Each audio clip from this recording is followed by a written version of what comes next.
안녕하세요. 보통 엄마표 영어의 최근주입니다. 오늘은 파닉스를 안 해도 영어책을 읽을 수 있나요? 라는 것에 대해서 이야기를 나눠보려고 합니다.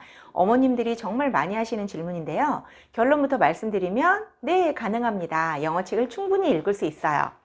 요즘에는 초등 저학년부터 영어 울렁증에 걸려서 저희 학원에 오는 아이들이 많아요. 왜 그럴까요? 아이들이 너무 어려운 파닉스를 영어의 시작으로 다 배우고 있기 때문이죠. 저는 고등학교에서 영문법을 배우면서 사실 영어 울렁증에 걸렸거든요. 근데 요새 아이들은 파닉스 때문에 영어가 싫다, 너무 힘들다, 지겹다 라는 생각을 하고 오는 아이들이 많아요. 자, 파닉스 교재는 보통 짧게는 한 3권, 또 보통 한 6권 정도의 교재로 나눠져 있는데요.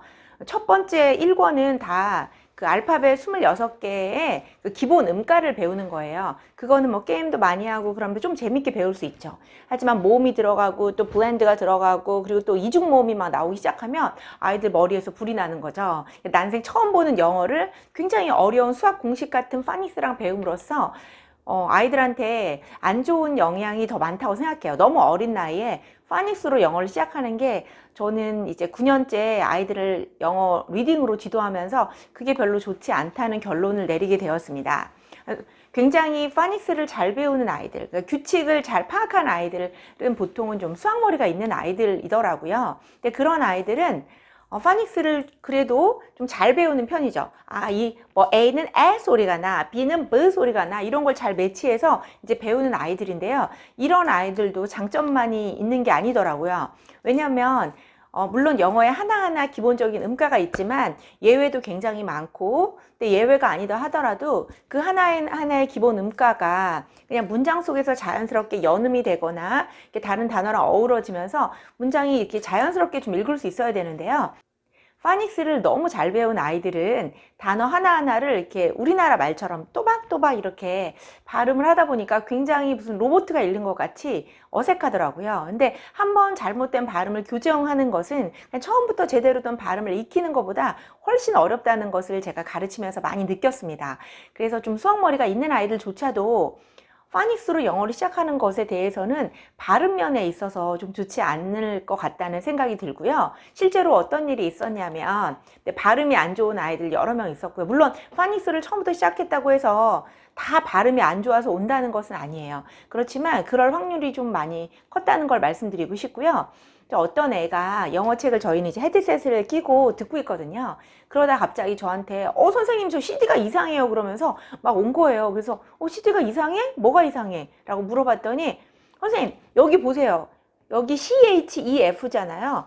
네, 셰프, 요리사를 네, 셰프라고 읽는다는 거예요. 셰프라고 읽는다는 거죠. 근데 얘는 CH를 우리가 보통 뭘로만 배우나요? CH는 크 소리가 나 라고만 배우잖아요. 그래서 셰프가 아니라 얘한테는 캐프라고 읽어야 되는데 이런 예외가 있다는 거죠. 그래서 얘는 이게 예외가 아니라 CD가 잘못됐다, 원어민이 잘못 읽었다라고 생각을 한 거예요. 그래서 저한테 가져와 가지고 제가 CH는 크 소리가 날 때도 있지만 이렇게 소리가 날 때도 있다라고 얘기를 해줬더니 표정이 별로 안 좋더라고요.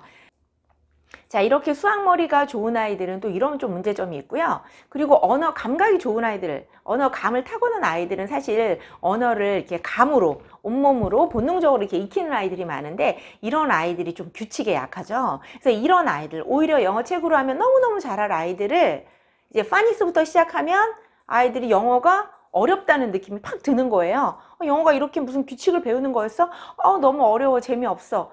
이렇게. 자기는 영어를 못해. 오히려 영어를 가장 잘할 수 있는 재능을 타고난 아이들이 파닉스부터 시작함으로써 영어에 대한 두려움을 확 갖게 되고 영어를 싫어하는 영어 울렁증이 걸려서 오는 아이들이 있거든요. 그래서 저는 영어 학원에서 이제 파닉스부터 시작하는 것에 대해서 좀 반대하는 입장이에요. 물론 아이들 성향에 따라서 그게 조금 맞을 수도 있죠. 그런데 제가 이제 학원이다 보니까 저희도 파닉스 수업을 합니다. 이렇게 훅톤 파닉스라는 이제 미국에서 나온 미국 교재로 하거든요. 저희는 영어도 원서로 모국어처럼 이렇게 자연스럽게 배우다 보니까 파닉스도 이렇게 미국에서 나온 교재가 저희 프로그램하고 굉장히 잘 연계돼서 할 수 있더라고요. 근데 저희는 이런 파닉스 수업을 해도 이렇게 영어를 처음 배우는 아이들한테부터도 제가 한번 해봤는데 그것보다는 영어를 그래도 몇 달이라도 좀 영어책을 읽은 아이들이 하는 게 훨씬 파닉스를 받아들이는 거에서 자연스럽고 파닉스에 더 재미를 느끼는 거를 발견했어요. 그래서 이제는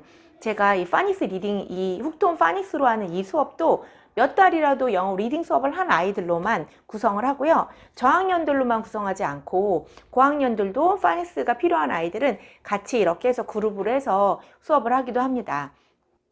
이렇게 훅톤 파닉스 교재를 써서 파닉스 수업을 하는 것은 키즈애니딩에서 다 하는 건 아니고요. 이렇게 학원으로 나온 데에서만 몇 군데 지금 하고 있습니다. 제가 숙대 태수를 다닐 때 미국인 교수님이 이런 말씀을 하셨어요. 한국은 너무 파닉스 한다는 거예요. 파닉스를 너무 일찍 배운다는 거죠. 미국 아이들도 물론 파닉스를 한대요. 학교 들어가면 파닉스를 배우기는 하는데 미국 아이들은 들어서 아는 어휘가 굉장히 많다는 거죠. 그러니까 들어서 아는, 무슨 뜻인지 아는 어휘 탱크가 굉장히 크기 때문에 예를 들어서 M이 뭐 사운드가 나고 그리고 뭐 소리 나는 게 monkey도 있고 milk도 있고 이렇게 여러 단어가 있는데 나도 monkey가 원소인 것도 알고 밀크가 우유인 것도 알고 이래서 규칙을 발견하는 재미가 있다는 거예요. 그런데 그런 단어들을 거의 처음 배우는 아이들은 이게 규칙을 발견하는 재미도 없고 굉장히 어렵게만 느껴진다는 거죠. 그래서 그 교수님도 한국의 이 파닉스 열풍에 대해서 좀 반대하는 입장을 얘기를 하셨거든요. 영어 리딩에는 5대 요소가 있어요. 영어책을 잘 읽으려면 파닉스만 한다고 되는 게 아니고요. 사실은 5가지 단계가 있다는 거죠. 첫째, 음소 인식. 둘째, 디코딩. 셋째, 어휘. 넷째, 유창성. 다섯째, 이해력. 요런 순서대로 리딩이 이제 되어 간다는 거예요. 그런데 파닉스, 우리가 흔히 알고 있는 파닉스는 디코딩 단계거든요. 디코딩이라는 거는 코드를 해독하다는 거죠. 그래서 암호를 해독하듯이 그렇게 어떤 알파벳을 어떤 소리가 나는지를 해독하는 거예요. 그래서 미국에서 나온 이런 교재, 여기 보면은요, decodable readers라고 되어 있거든요. decodable readers는 이 디코딩을 한다는 거죠. 그래서 decodable readers를 보면은 코드를 해석해야 되기 때문에 이렇게 흑백으로 되어 있어요. 보시면 다 흑백이죠. 왜냐하면 이 그림보다는 이게 컬러로 되어 있으면 이 그림에 아이들이 집중하잖아요. 그래서 그림이 아니라 여기에 있는 문자를 디코딩 하는데, 여기에 있는 문자를 보고서는 파닉스 규칙을 이용해서 요거를 한번 읽어나가는 훈련을 하는 그런 리더스는요, 이렇게 다 흑백으로 되어 있는 게 특징이에요. 그런데 디코딩 전에 제가 아까 말씀드린 음소 인식이라는 게 있죠. 그래서 아이들이 그 전에 이런 디코딩을 배우기 전에 자연스럽게 영어책을 이제 CD로 들으면서 M은 소리가 나네, K는 크 소리가 나네, 이런 거를 아이들이 인식을 해야 된다는 거예요. 이게 먼저 선행된 다음에 디코딩인 이런 파닉스를 해야 된다는 거죠. 그래서 저도 가르쳐 보니까 리딩을 먼저, 그러니까 음소 인식을 리딩을 통해서 자연스럽게 많이 한 아이들이 파닉스를 배울 때 훨씬 더 재미있게 흥미를 가지고 더 잘 배우는 거를 관찰할 수가 있었습니다. 굉장히 과반수의 아이들이 영어 책만 읽었을 뿐인데 파닉스의 규칙을 어느 정도 파악을 해요. 기본 알파벳 그 자음 같은 경우는 굉장히 많은 아이들이 책을 읽음으로써 좀 파악을 하고요. 단모음 같은 경우도 좀 파악하는 경우가 있고, 수학머리가 굉장히 좋은 아이들 있잖아요. 이 아이들은 규칙을 굉장히 잘 파악을 하거든요. 그래서 그냥 리딩을 하는 것만으로도 이 파닉스를 다 터득하는 아이들이 있었어요. 예를 들면 저희 아들인데요. 저희 아들이 다음이라는 그 포털 사이트 있잖아요. DAUM이라고 써 있는데, 엄마 이거는 다음이라고 읽으면 안 돼. 이거는 덤이라고 읽어야 돼. 이렇게 AU가 소리, 긴 장모음 소리가 난다는 거를 얘가 파악을 한 거예요. 책을 읽으면서 파악을 한 거죠. 그냥 스펠링 몇 개 단어 좀 외우다 보면 아이들이 그냥 요 규칙을 파악을 하는 거죠. 여기는 이런 소리가 나네? 라고요. 그래서 이런 아이들은 사실은 파닉스를 해줄 필요가 없어요. 그래서 제가 처음부터 그냥 파닉스로 막 시작하는 것보다는 아이의 성향을 파악한 후에 그 다음에 파닉스를 하는 게 굉장히 필요하다고 생각하는 이유입니다. 이런 아이들은 할 필요가 없는 거죠. 반대로 저희 딸 같은 경우에는 언어 감각이 굉장히 뛰어나서 스피킹이나 리스닝 이런 분야에서는 오빠보다도 더 빨리 굉장히 잘하고 지금도 더 잘하고 있는데요. 이 아이가 이제 스펠링 외우는 건 굉장히 좀 못했어요. 제가 지난 시간에 애들 막 잘 못한다고 뭐 바보야 이런 말 하면 안 된다고 했는데, 네, 사실은 제가 했습니다. 네, 2학년 때 영어 단어 스펠링을 막 외우게 하는데, 네, 뭐 개, dog, dog 이거 하나도 막 너무 못 외우는 거예요. 그래서 제가 막 바보냐가 해가지고 사실은 저희 딸이 막 울고, 네, 그 후로 몇 년간 단어 외우고 스펠링하고 막 이런 거를 안 했어요. 그러다가 이제 한 5학년, 6학년 됐을 때쯤에 제가 그때 저희 훅톤 파닉스 교재로 저희 딸이 이제 파닉스를 한번 이렇게 짚어준 적이 있었거든요. 그랬더니 이제 훨씬 더 도움이 되더라고요. 그래서 이런 아이들은 사실은 좀 저학년 때보다도 조금 더 좀 나이가 있을 때 파닉스를 하는 게 더 좋을 것 같아요. 제가 수업한 애들 중에서 이제 6학년 아이고 저희한테 리딩을 뭐 2학년 때, 뭐 3학년 때부터 해가지고 6학년이 된 거니까 몇 년간 리딩을 한 거잖아요. 그래서 리딩 레벨도 막 높은데 라이팅도 잘하는데요. 라이팅을 할 때 이 스펠링이 헷갈리는 거예요. 그래서 뭐 양을 써야 되는데 sheep, sheep를 써야 되는데요. ship를 쓰는 거죠. 뜻이 완전 달라지잖아요. 또 어떤 남자애는 팝을 쓰고 싶은데 poop를 쓴 거예요. 뜻이 완전 달라져서 제가 막 웃겨가지고 그랬는데, 그래서 얘네들한테 제가 물어봤어요. 너희 파닉스 안 했니? 어렸을 때? 우리 학원 오기 전에 파닉스 안 했니? 라고 물어봤더니 막 7살 때, 1학년 때, 뭐 이때 거의 막 1년 넘게 파닉스만 했다는 거예요. 그런데 막상 이렇게 라이팅을 해서 스펠링을 정확히 써야 할 때 얘네들이 파닉스 기억이 안 나는 거죠. 그래서 저학년인데 이제 파닉스를 좀 하는 아이들은 제가 좀 읽기가 너무, 그러니까 문자랑 소리가 너무 매치가 안 되는 아이들은 좀 힘들어 하거든요. 읽는 것 자체를, 유창하게 읽는 것 자체를 너무 힘들어 해서 저학년 아이들이 문자를 매치, 소리하고 그 스펠링 매치를 잘 못하는 아이들은 좀 저학년 때 제가 추천을 하기도 해요. 그렇다고 해서 영어를 막 시작하자마자 그때는 추천 안 하고 조금 더 몇 달이라도 한 6개월, 1년이라도 영어책을 읽은 다음에 좀 저학년 아이들은 파닉스 저희 수업을 좀 추천하고요. 고학년 아이들 중에서도 파닉스를 했다고 해도 완전히 좀 까먹은 거죠. 그런 아이들은 좀 다시 해도 좋고요. 파닉스 한 번 한다고 다 되는 게 아니라서 그리고 이제 파닉스를 한 번도 안 했던 아이들인데 뭐 4학년, 5학년이 됐다. 그런 아이들을 파닉스를 하면은 좋은 점이 이중 모음을 제대로 얘네들은 잘 배우고 그 이중 모음을 이용해서 스펠링을 정확하게 쓸 수 있어요. 그래서 쉽이냐, 쉽이냐, 팝이냐, 푸업이냐. 네, 푸업 그게 너무 웃기네요. 네, 그런 것들을 헷갈리지 않고 이제 써 내려갈 수 있다는 거죠.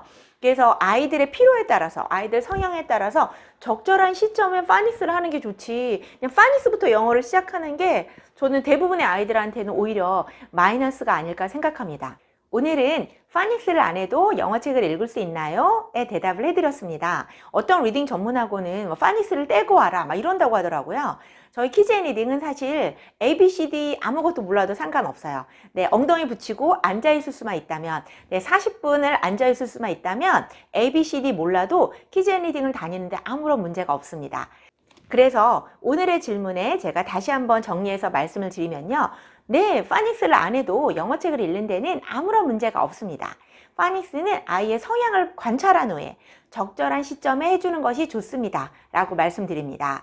네, 아이가 굉장히 영어책을 읽는 거, 문자를 소리랑 조합해서 읽는 거를 굉장히 어려워한다면 저학년이라도 좀 일찍 해주면서 영어에 대한 자신감을 길러주면 아이들이 막 길거리 다니면서도 영어를 읽으려고 한다 그러더라고요. 그래서 파닉스를 배운 후에 오히려 영어책에 더 흥미와 자신감을 느끼는 아이들이 있거든요. 그런 아이들은 조금 더 일찍 해주는 게 좋고요. 그렇지 않은 아이들, 굉장히 영어를 유창하게 읽고 소리를 듣고 읽는 걸 잘하는 아이들은 좀 3학년, 4학년, 5학년 이때 나중에 좀 해줘도 상관없어요.